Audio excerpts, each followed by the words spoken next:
Crackling oat bran. Oh, I can have these. I'm gonna share with my team, but I'm gonna hog most of it. Welcome to Down to Dunk. I'm your host, Andrew Schlecht. We're part of the Athletic Podcast Network. With me, as always, on Mondays is my good friend, Michele Barra. Michele, what's up? Well, I had a terrible weekend, Andrew, which ended up in a very terrible medical exam that I did 2 hours ago, where I was basically testing for my vertigos and stuff like that. And I was still on this bed. And at a certain point, the doctor said, "Can you turn while bending your legs?" And I said, "Yes." And I did that. And he said, "Oh, I'm sorry.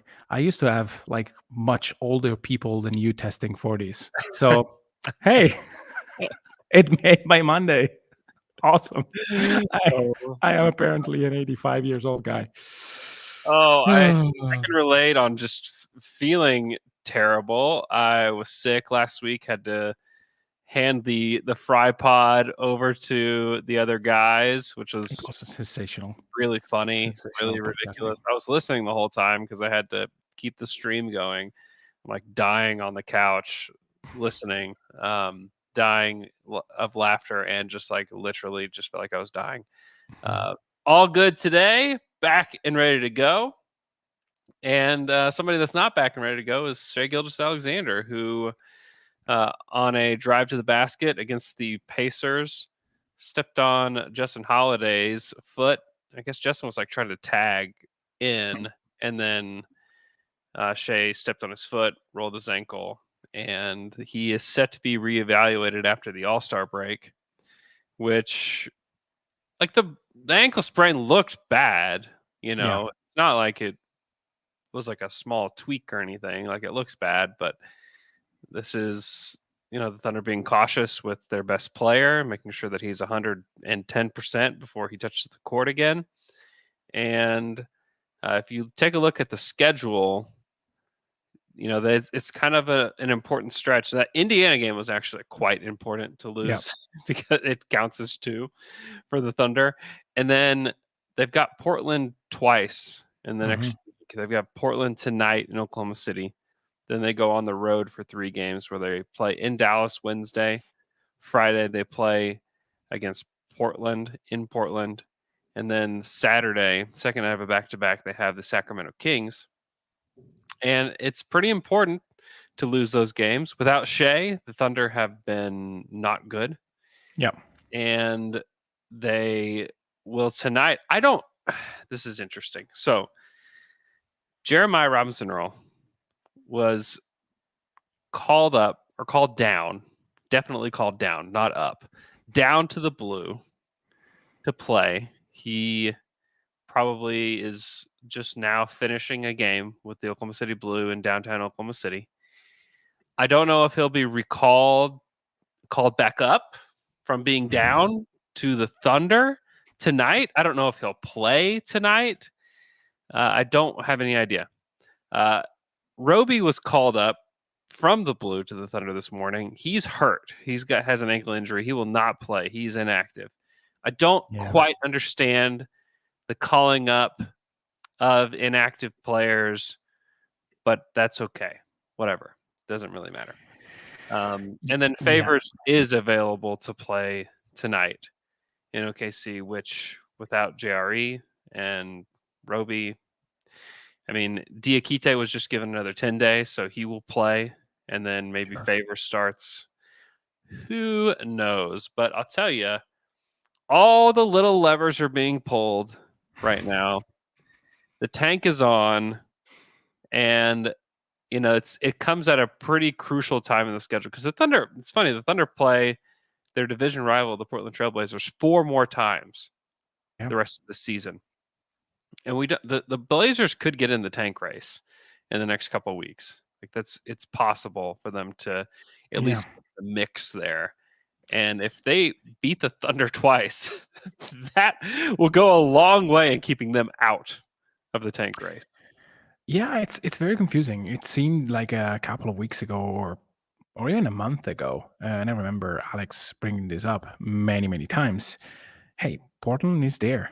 They don't have to play Dame. They have the perfect excuse. Just like rest him, and you'll lose a crap ton of game. Nope, that didn't happen. They are not winning, but they are not losing enough. I think they are already at 20 or more. I don't remember how many wins they have, 20 or 21.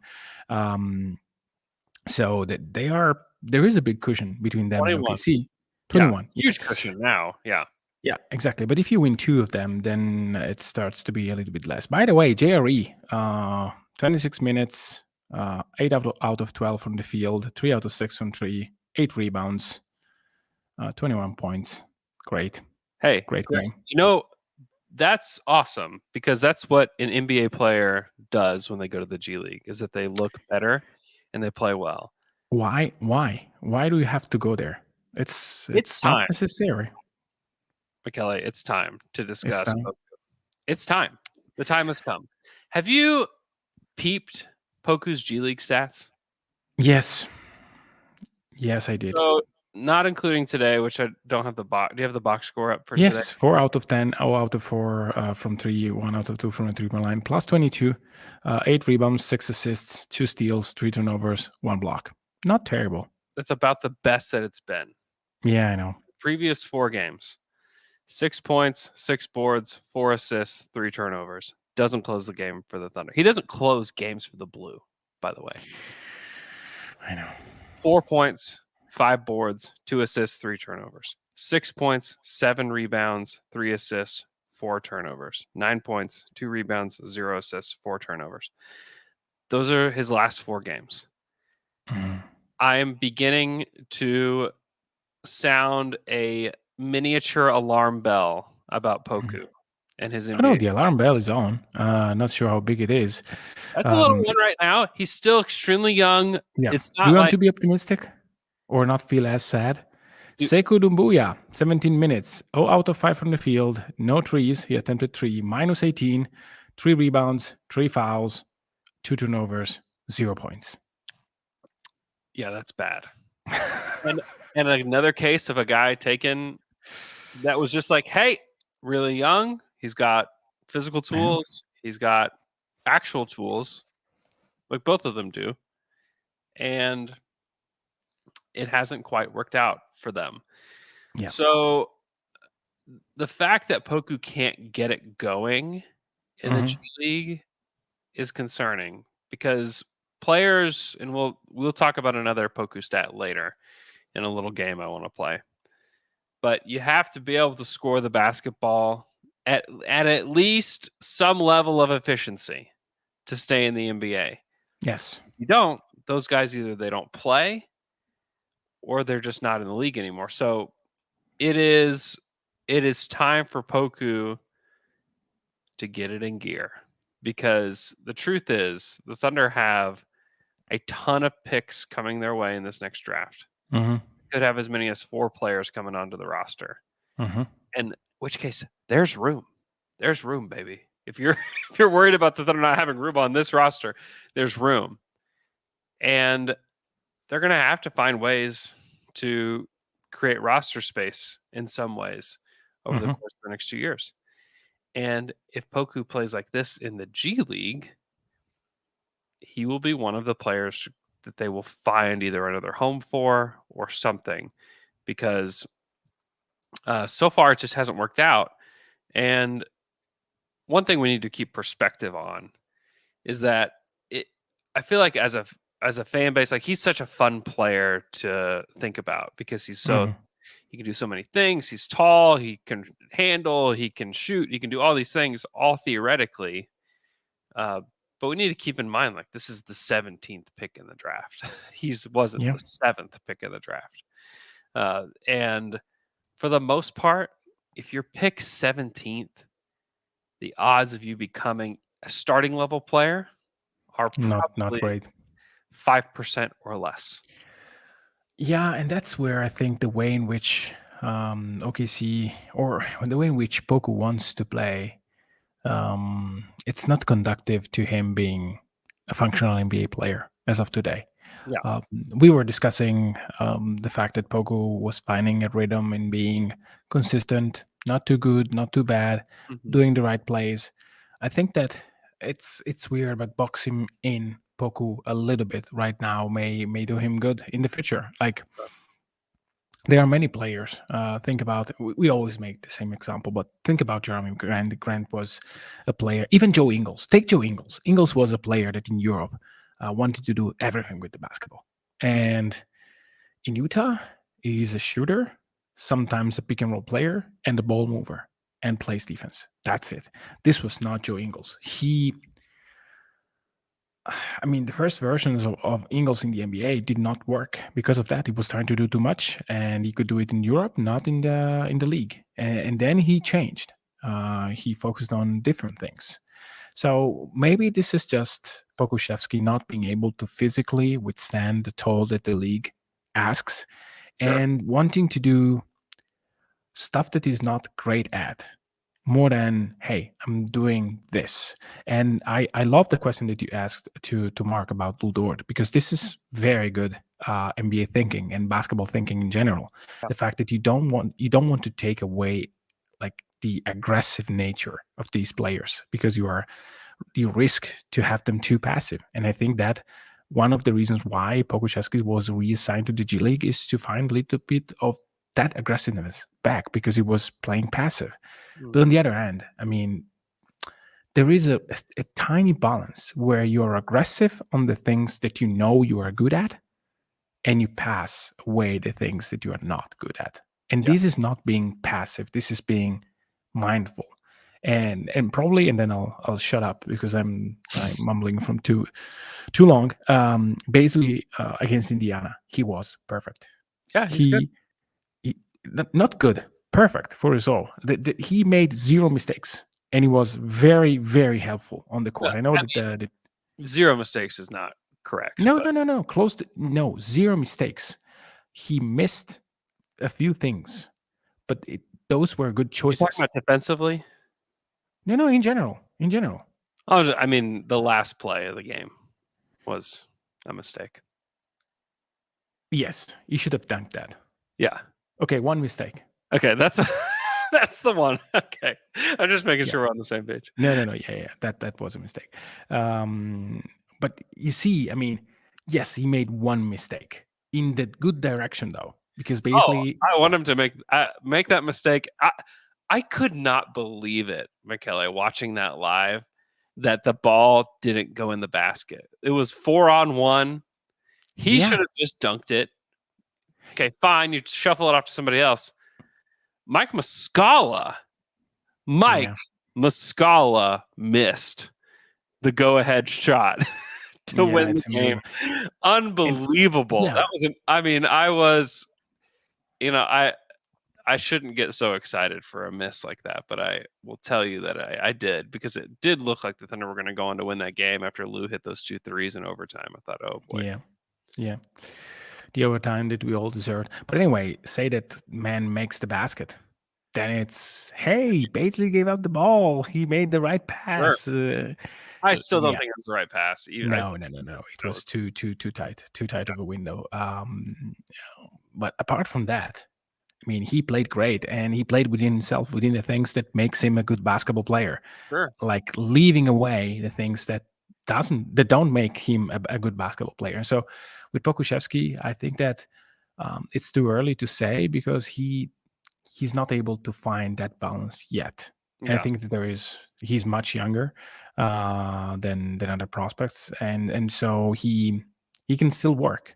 Now, at the beginning of this season, I had in my mind, hey, maybe this is the year where Pokuševski blossom into something and dramatically changes the outcome of OKC's tanking.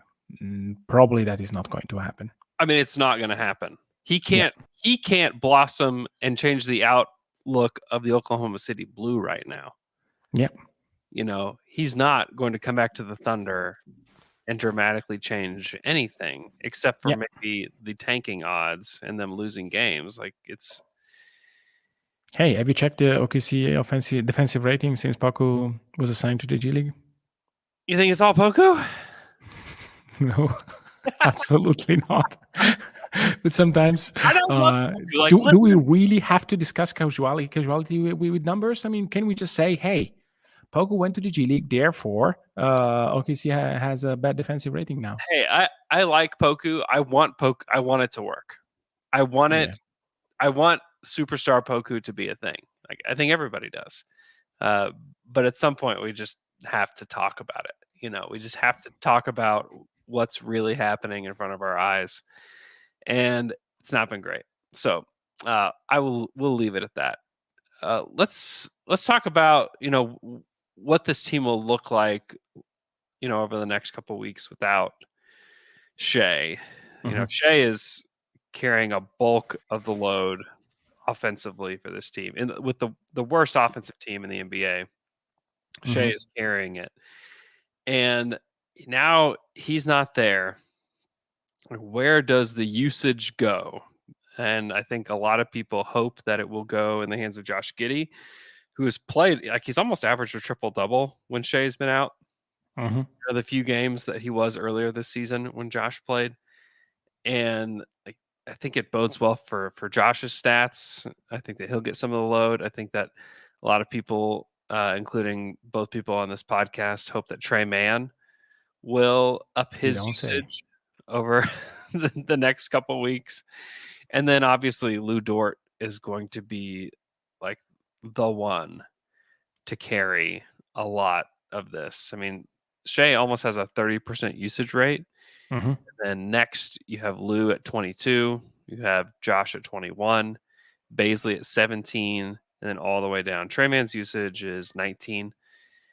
So you just hope that Trey will get a big bump. I think Lou will get a bump no matter what. And then that Josh, you really just kind of hope that you get to see a lot of like, what does this team look like if let's say they just had this absolute clean slate and Josh was like their first pick, like what would it look like? And a lot of people question like, what does Josh probably doesn't have a realistic chance to win Rookie of the Year just because guys like Evan Mobley and Cade Cunningham have just been unbelievable. Scotty Barnes as well. Like those three guys have been so good that it overshadows what Josh has done. But Josh has been really, really good. And I think we're going to now see the chance that those other guys have really shine. Well, maybe not Mobley or Barnes, but those are players that can shine in different situations. Yeah. I was going to say, like, Mobley's in the perfect situation for him to shine because he gets to do the things that he's great at, which is like defensive versatility. He gets to still score on the interior. He's still developing as a scorer. Mobley's been really good, but there's still like a lot of development with his skill game going on. And then Barnes, I think Barnes is going to thrive as like a winner in this league, and he's going to help his team win. And he scores the basketball opportunistically, and he's just a defensive menace. Yeah. And then, Cade, Cade is kind of starting to do what he did at Oklahoma State, where he kind of picks his spots throughout a game and then just destroys in the closing moments of the game, which is like maybe good news for Thunder fans that want the Thunder to have better odds. I don't know. They can catch Detroit, but it's certainly not completely impossible. Yeah, they're not that far. OKC. So, but anyways, I'm just excited to see what Josh can do starting tonight. The point guard, the primary guy. I hope that he gets the chance and that we don't see a lot of like Lou setting up the offense. No, I don't think that will happen, to be honest with you. And I hope that Coach Dagnall decides to go and put shooting alongside Giddey. I hope that the first unit is Giddey, Mann, Dort, probably Wiggins and Favors. That is probably going to be.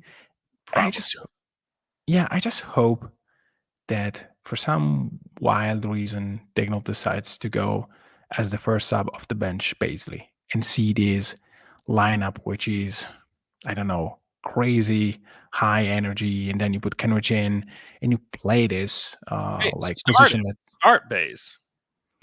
Oh, I would be all in for that. He's been starting him at center in spots. Like what do you Center? No, with JRE. That doesn't really count. Jerry's at the blue. And maybe No, Jerry that's doesn't. why I'm saying. I mean, he started Bazley, but with JRE on the court. I got you. I don't want that. So if you Start him with Wiggins, just play crazy small.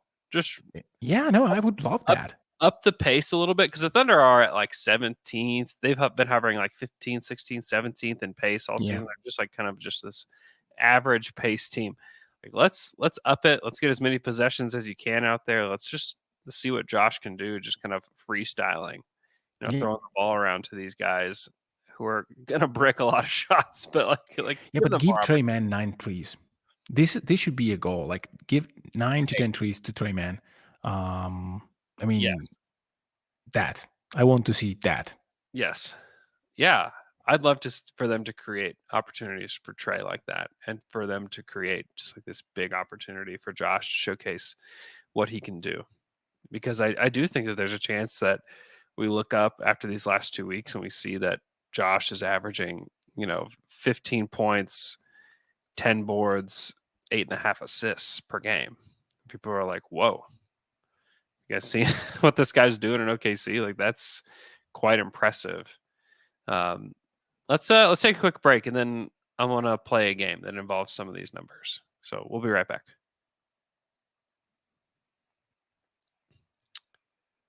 And we're back from that quick break. Can I hijack the pod a little bit? Oh yeah, for just 1 second. Yes, go ahead. Suppose that Shai stays away for 10 games. That's what that's between now and the All-Star break is 10 games. Yeah. Say 15, a little bit more, like a good chunk of games where you can actually. Yeah. And Giddey averages 17 plus. I don't know, something crazy. What is there a crazy number that will make you say, "Hey, the coaching staff should really think about putting Shai off the ball a lot more, because this is what I want to see." Primarily, not saying that Shai doesn't have the usage, is that Giddey initiates, period, and Shai starts in an off-guard position, primarily as a spacer first, and then isolation player later. I think the numbers will matter, but I think it may be more of like a feel thing, and just see how the offense looks. So I don't know. There's a chance that I feel like that already, honestly. Okay. I don't know. It's still a clunky fit between the two, and them trying to figure it out. I still think them figuring it out with this team is going to be impossible. I think them figuring it out when they have shooting on the roster will be like a real test. And they are working on it, by the way. Oh, I can clearly see. Yeah, they're working on it. Still the very worst offense in the NBA. And a lot of it is the talent gap. And there's nothing you can do about that. And they're not going to do anything at the trade deadline to narrow the talent gap. They might do something to actually make it go further, playing more Diakite minutes. And I love Mamadi. I think he's awesome as a person. I just don't think that playing him out there is going to make a huge difference for the offense. Okay, let's talk about some numbers. I was on StatHead over the past couple of days, just kind of looking up just some outlier stats and some of the players on the Thunder and just some cool stuff. So I wanted to just talk about numbers, and numbers are factual. It's something that you're passionate about, something that I love too. They just are what they are.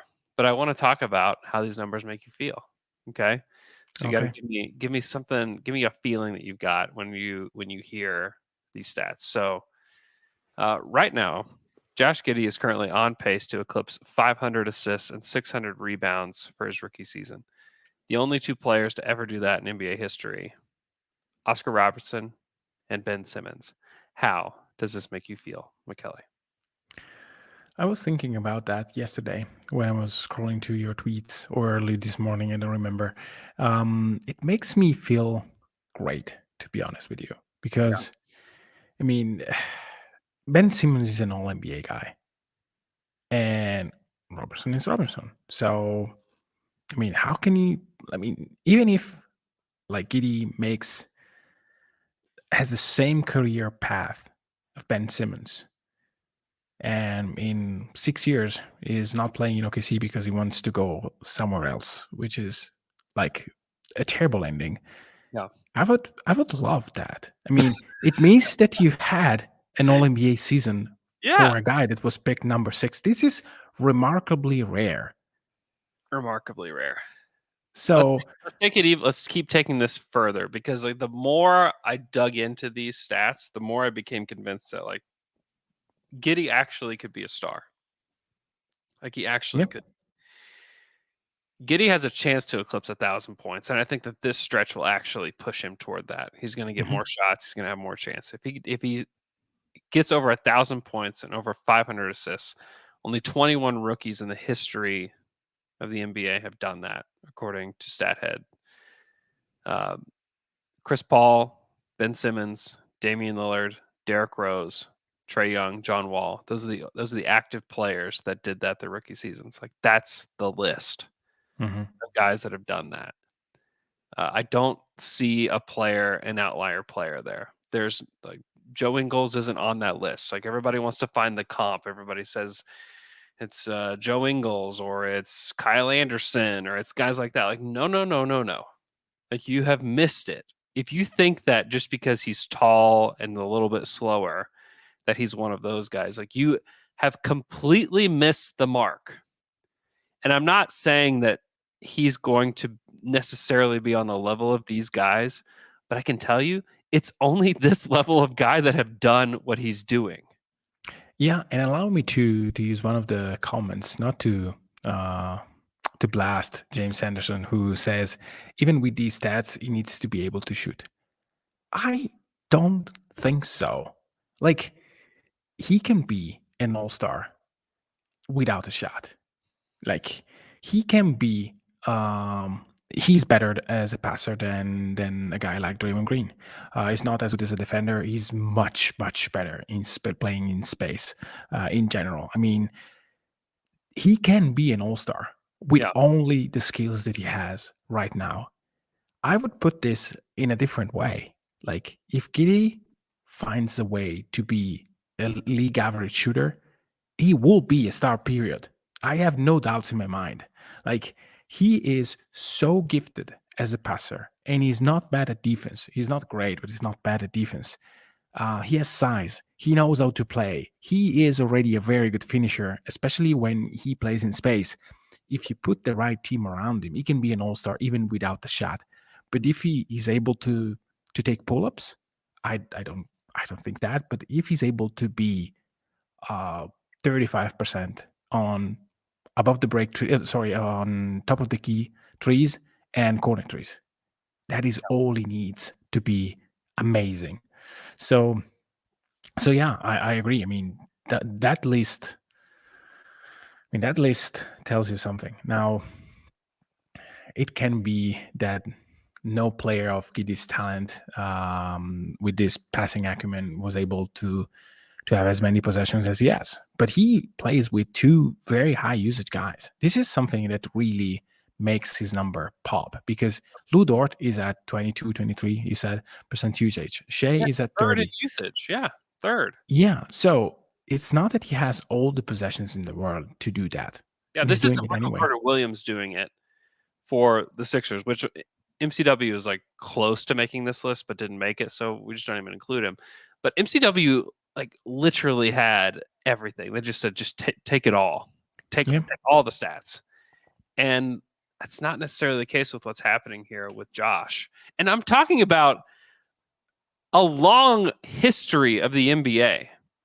Like 60 rookies coming in the league, 60 plus rookies coming in the league every single year for 60 years.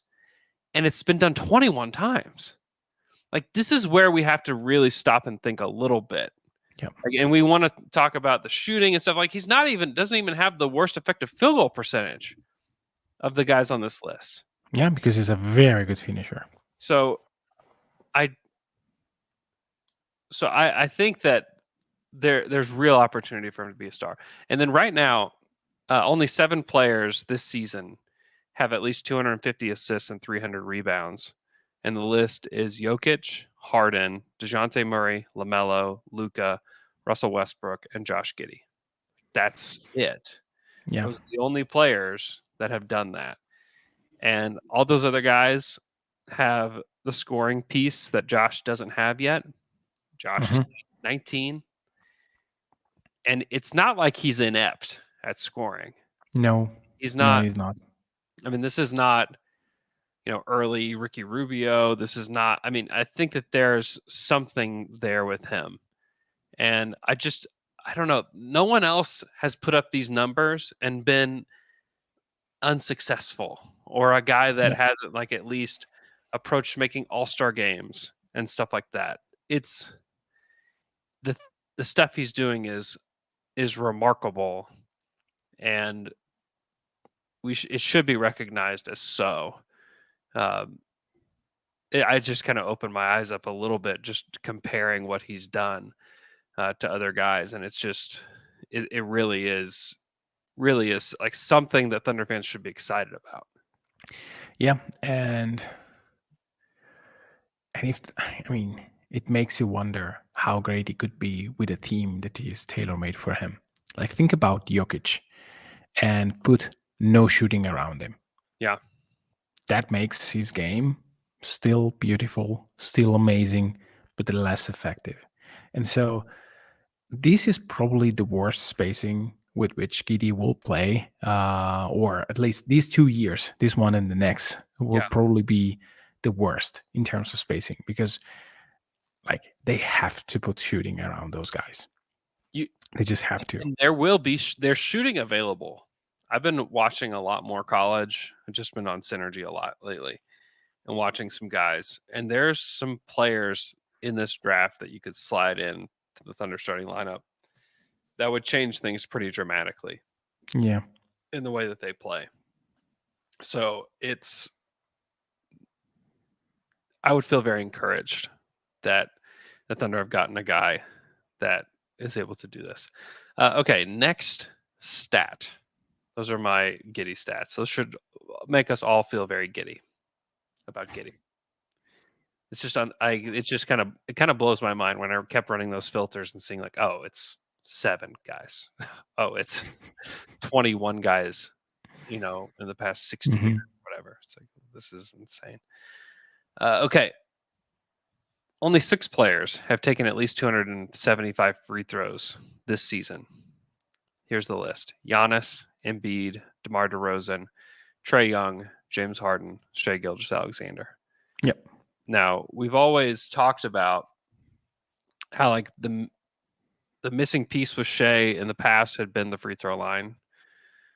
Well, he's figured that out, and now he actually there's another hole in the ship right now, and it's his 3-point shot. But if he can ever plug both of those holes at the same time, then I think that not only do I think the Thunder have a upcoming star in Giddey, I think that they have a current star in Shai, and it's like it's like breaking news. The Thunder have a really good player, Shai Gilgeous-Alexander, but the fact that he can get to the free throw line with the new rules in place, and now things have changed since the very beginning of the season with how they call games, but still, to be able to get to the free throw line is like one of the boxes like in the superstar checklist. One of them is free throw line, especially if you're either a big man like Embiid or Giannis, or if you're playing from a offensive creator standpoint like Trae Young and James Harden. Like Shai is up there with them right now in terms of creation, and that was another number that got me honestly really excited for what the Thunder have. Can I amp this a little bit more? Amp it. So OKC's starting unit has a 13.5 free throw rate. Can you guess the number when Muscala and Kenrich Williams play alongside Shai Gilgeous-Alexander? 20? That is 30. No. Yes, not his, the lineups in general. lineup. So But it is him. It is him. Largely, yes. Let's place just Muscala as the on court and not Kenrich, so you don't have all the good things and also some bad. 23.8. So give the guy spacing, and that he would be top of the league in that category. That's like the key that unlocks it, right? Yeah. Like the Shai and Giddey stuff, it hasn't worked great. Obviously, the offense has been terrible. I mean, putrid. You had two shooters that people care about. Mm-hmm. And that's the key. Is like Dort hit some amazing shots against the Pacers and played really well. The Pacers still mostly didn't care that he was shooting it. Yeah. And give me one or two guys over the next 2 years. Hopefully give me two guys that the other teams will care about on the offensive end. And then like you're really cooking with something there with this group. Yeah, and if you pair like on Cleaning the Glass, if you have all the lineups with Shai, Giddey, and Muscala, 25.8 free throw rate, 125.6 points per possession. This is the recipe. Like you can play those two guys and have successful offense as long as you have shooting around. And it's very simple. I know that finding very, very good players that are defensively capable and that can hit a shot is not the easiest thing in the world. But this is the mission. Like the mission is, hey, draft high, draft the guy that fits, because you really need that. If you have that, if you can pick a guy that will just take the top of the key threes. Like Muscala doesn't really take fancy threes. He takes pick and pops and make them. This is kind of why I'm becoming a little infatuated with AJ Griffin out of Duke. Yeah. I thought that you were mentioning Chad that is shooting lights out over the past 10 games. Yeah, I mean, I love Chet. I almost like hesitate to talk about the guys at the tip top of the draft a little bit because I don't want to take a phrase from the Thursday pod. I don't want to put all my eggs in a basket that I don't have access to. Yeah, that's true. I mean, AJ Griffin, though, he's such an interesting player. We can take a quick detour to talk about him. Because he has the tools to be a knockdown shooter at the next level. And Hoopstock69 puts this in the chat that his base is too wide. He's the antithesis of Josh Giddey's like 3-point stance. Yeah. Because Josh Giddey's knees are like touching when he's shooting the basketball. Yeah. AJ Griffin's knees are 3 feet apart when he's shooting the basketball. Maybe a bit more. Incredibly wide. What do you think about that jump shot stance? It goes in. Like obviously it's not hindering him, but it is unconventional would definitely be the word. Yeah, I mean, unfortunately, with NBA basketball, you can't rely on it goes in, so you don't fix something that is not broken. I think that there are like problems plural with his shot. The wide base is one. The upper part is okay in terms of I think the latter part of the shot where you basically do your follow through. That is not bad, but it's not very quick. So I think that if you think about a shooter off the catch, then it doesn't bother me too much. But if you want to discuss like a shooter on the move, which again is something that OKC needs a lot and needs to search and find because it's crucial, then I don't see that as of today. But it is going in. And the upper part, which is the most important one, is not bad. The lower, again, I don't trust that to remain because in the end, the form is important. You have to be.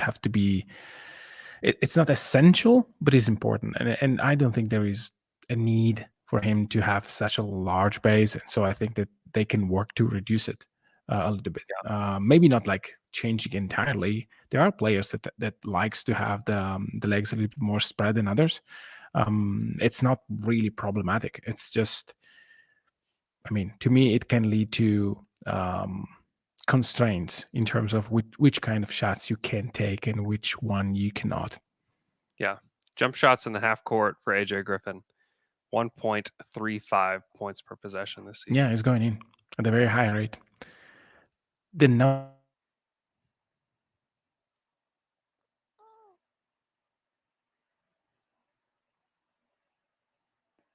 Oh no, Michele is gone. Yeah, I think James brings up a good point. Like his explosive athleticism is overblown. He's not an explosive athlete. He's not, and I do worry about him defensively a little bit because he certainly has the body that you want in a player, but the activity that he plays with on the defensive end is not quite there. I think he's got the tools to be a good defender. This whole Duke team is kind of weird on the defensive end, honestly. Like you watch Boncaro on the defensive end, and there's too many no armed closeouts from Boncaro that I'm just like what's going on here? And it's just a little bit too easy to screen AJ Griffin out of a scheme, out of a play like those. But I don't want those things to like get my eye off the ball here. Like I want somebody on the wing that people care about, and I think people will care about AJ Griffin at the pro level.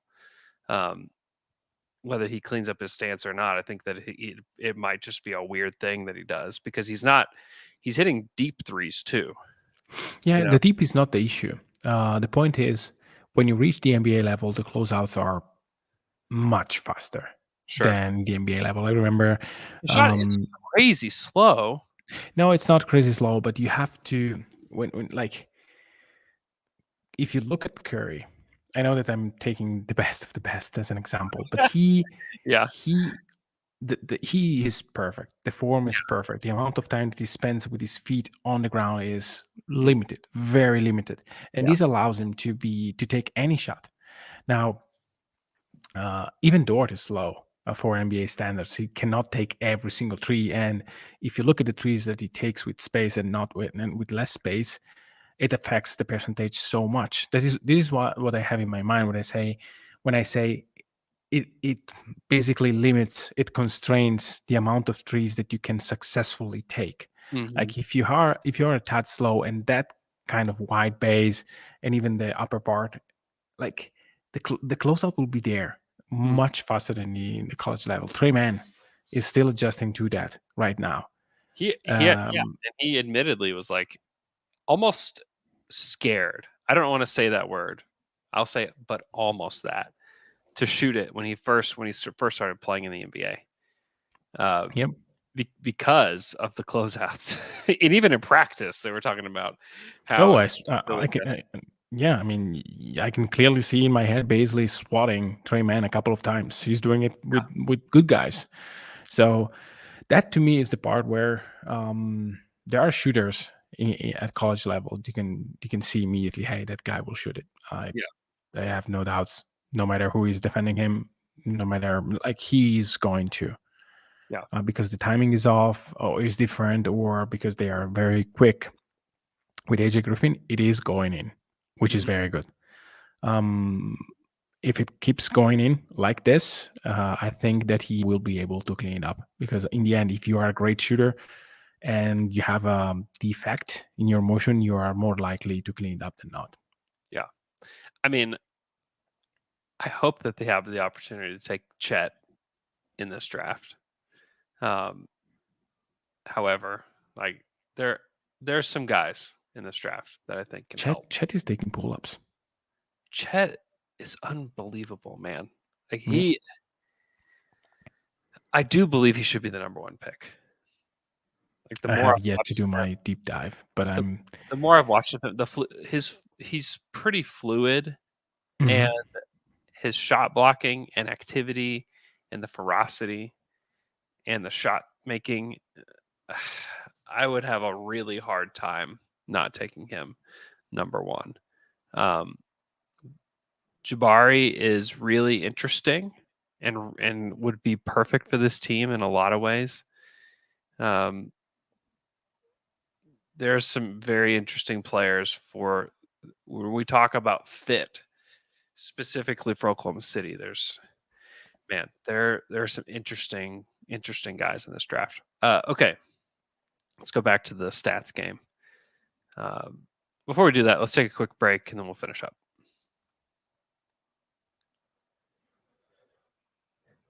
And we're back from our last break. Let's go to a stat that is near and dear to your heart, Michele. Lou Dort has taken 327 3-point shots this season. Only 19 players in the NBA have taken that many threes this year. Only 2 of them are shooting worse than Lou Dort from 3, and that's Reggie Jackson and Jordan Clarkson. How does this make you feel? Not great, but I kind of know where he is in terms of efficiency, and those 2 names do not surprise me at all. They should be bench players. Dort has the possibility to be a guy that comes off the bench, defends very, very hard, very well, and guns a little bit because, hey, if he defends like crazy and plays 20 minutes and he wants to take 5 threes, good. Not great, but okay, I can survive. I still have in my mind what we discussed the last 2 podcasts, probably. Yeah. There are things that makes me believe that Dort can be better than this, but he has to, that number has to come down because there are other options. It doesn't have to end up in a 3 all the time. Mm-hmm. And he needs to be better defensively. He needs to be like he was against Karis LeVert, against a real guy, not Karis LeVert. I want to see that. He has to go back there. But in general, it doesn't surprise me. Karis LeVert. He did make Karis LeVert's night great. almost impossible. 2 picks worthy Karis LeVert, and no one will ever. It's at least good that he can do that, though. Oh, yeah. Yeah, sure. Clearly. Wow. Oh, my God. It would be worse if he didn't. A hater. No, not an hater, but you gosh, it's Karis LeVert. It's not KD. I mean, had he done nobody KD. shuts down KD.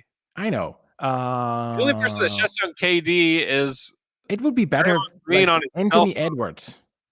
Give me someone that is like a desirable basketball player. If he shuts down Anthony Edwards, great. Okay. He smoked him, by the way. Ant is smoking everybody this year, though. You always say that. Elite player should not be smoked. He's been great. I know, but I want my lockdown guy to be able not to be smoked. Okay. All right. Speaking of smoked, 3 players in the NBA have taken at least 175 shots this year and shot 36% or worse. 3. Armani Brooks, he plays for the Houston Rockets. He actually played in that game that the Rockets won in OKC, which is a beautiful, beautiful game. You should go rewatch it. It should go in the tanking archives for the Thunder in the Hall of Fame. Killian Hayes for the Detroit Pistons, who has been so putrid. He makes me actively dislike basketball watching him play. And then our guy Poku is one of the 3. How does this make you feel, Michele? Well, can't be really too much worse than this. So, hopeful for the future. Nowhere to go but up. Exactly. Actually, there is kind of he can go down a bit more. So I don't know. I mean, Poku is so inefficient. But hey, buckle up. Bazley was very inefficient a couple of months ago, and he is still inefficient, but not as inefficient. So maybe he will be better. Maybe. I hope he is. Can we merge? It's not that if we add the G League stat is doing anything better, right? No, it's actually the same. It's bad. You don't want any part of any of it, honestly. Let's just stay away from all of it. Yeah. Not even the counting stats, like assists. He Can we take He anything? has 4 turnovers and assists. Yeah. He does. He had a 4 turnover game with 0 assists. There's nothing there yet. And It's sad. maybe we need to table Poku until there's something more positive to talk about with Poku. Yeah. So we might have to do that. We've tabled Bazley for a while. I wouldn't even say his name on the pod. Yeah. That worked. Here's a reason to say Bazley's name on the pod. Only 13 players this season have at least 30 steals and 50 blocks. Here's the list: Rudy Gobert, Giannis, Jared Allen, Embiid, Time Lord Robert Williams, Karl Anthony Towns, John Collins, Clint Capella, Evan Mobley, Anthony Davis, Triple J, Robert Covington, and Darius Bazley. How does this make you feel? I think that he has a role. This is how he makes me feel. I think that version of Bazley, the guy who goes 100 miles on defense, plays hard, blocks everything, and is just a menace down there, can be helpful. He just needs to be a little bit consistent on offense, but there is a player there. There is an eighth or ninth guy on a good team, kind of guy that you can play. If he becomes even remotely reliable, like on offense, where you don't have to just guess and see and just hope that he has a good night, then I think that player is helpful. Is definitely helpful, especially if he plays like a big man, like center in specific lineups, and or with guys that can really shoot it. Yeah, at the center position. I really think that basically should be a center, period. I don't disagree. And that stat made me feel a lot more hopeful for Darius and his career, because there's not that many guys doing it this year. Yeah. From good teams, bad teams, whatever. It's a list of only good players. Like who's the second worst player? Like obviously Baze is the worst player on the list. Like there's no question there. But like who's next on that list where you're like, yeah, I don't know about that guy. Is it Robert Williams? It's probably the next guy. Yeah, but he's still like a productive player. He's not a bad player. I actually really like him. I think he's super good. And like if the Thunder had him, I would be really happy that they had him. I think he's a good player. Robert Covington, like what if Darius Bazley was like the Robert Covington? Because Covington has been exposed a little bit over the last couple seasons in that he's not the defender that everybody thinks he is. And that's okay. He's still like a good player. Now Bazley just has to hit the corner three. If like Bazley could be Covington, like that, the type of player isn't dissimilar. He's more athletic than Covington. Yeah. He just has to be, and I think it comes down to like contentment with what you are. Like, are you content being a disruptive defender that takes only corner threes and open lanes? If you're content being that, Robert Covington is going to play in the NBA for a long time and is going to make a lot of money. He's not a superstar. He made money, like good money. Yeah, that's what I'm saying. You're not a superstar, but you're a player that sticks around. I mean, the Blazers had to spend 2 first-round picks to get Robert Covington onto their team. Yeah, I mean, if you pick that guy with pick number 23, you are doing something very good. Yeah, and there's life in this season for Darius Bazley. I will say that. As far as like a star or a starter or anything like that, I'm still very, very. If I'm actually throwing the star out the window. Yeah, I'm iffy on a starter, but as a contributing player to a team, if they can get him to buy into the correct offensive role, because I do think there is a correct and an incorrect offensive role for Darius Bazley right now. Perhaps he can grow in the off season. Okay, come back, try it in the preseason, do a little song and dance. If it doesn't work, go back to what you do. But he doesn't even have to like please have a season where you shoot 35% from three. Then you can add. Like, prove to me that over the first 40 games, you can shoot 58% at the rim and 35% from three. Yeah. If you do it for 40 games. Yeah. I think it's possible, Michele. I think it's possible that he can scrap out a career being a role player that is versatile, that can hit some threes. He's got the skill set to do it. He's got everything there ready for him to take. He's got even some of the aggression stuff. Like, he's shown that he has that.